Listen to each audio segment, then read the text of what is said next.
چہرے پہ جو مسکراہٹ ہے یہ کس سبب سے ہے، کس وجہ سے ہے؟ تو جان عالم صلی اللہ علیہ وآلہ وسلم نے فرمایا کہ میں کیوں نہ مسکراؤں؟ ابھی حضرت جبرائیل امین علیہ السلام میری بارگاہ میں حاضر ہو کر اللہ تبارک و تعالیٰ کا سلام بھی پہنچایا ہے اور رب کی طرف سے یہ پیغام بھی پہنچایا ہے کہ اے حبیب، جو آپ کا امتی آپ کی ذات پر ایک مرتبہ درود پڑے گا، اللہ اس بندے پر 10 رحمتوں کا نزول فرمائے گا۔ فرمایا کہ میرے مسکرانے کی وجہ میری گناہگار امت کو ملنے والی یہ خوشی اور انعام ہے۔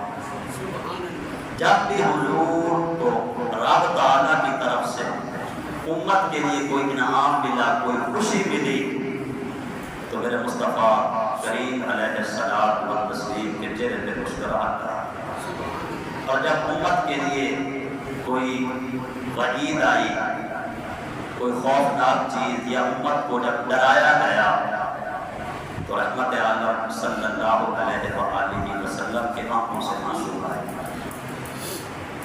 حضور کو امت سے بڑی محبت اور بڑا پیار ہے، اور اللہ تبارک و تعالی کو بھی حضور کی امت سے، حضور کے صدقے سے بڑی محبت ہے، بڑا پیار ہے۔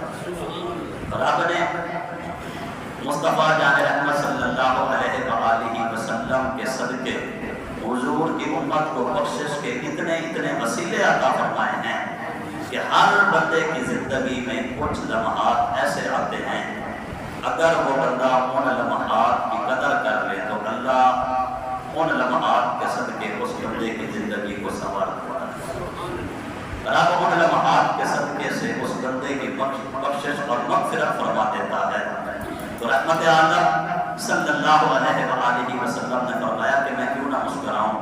اللہ نے میری امت پر بڑا احسان کیا ہے، وہ تو ایک بار مجھے یاد کرے گی، میرا رب میرے صدقے میرے اس امتی کو 10 بار یاد کرے گا۔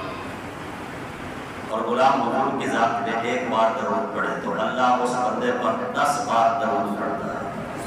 درود کی جب نسبت بندے کی طرف ہوتی ہے تو مراد یہ ہوتا ہے کہ رب کی رحمت۔ تو پتہ کیا چلا؟ پتہ یہ چلا کہ حضور کا غلام اللہ کے حبیب کی ذات پر ایک مرتبہ درود پڑھے تو پھر رب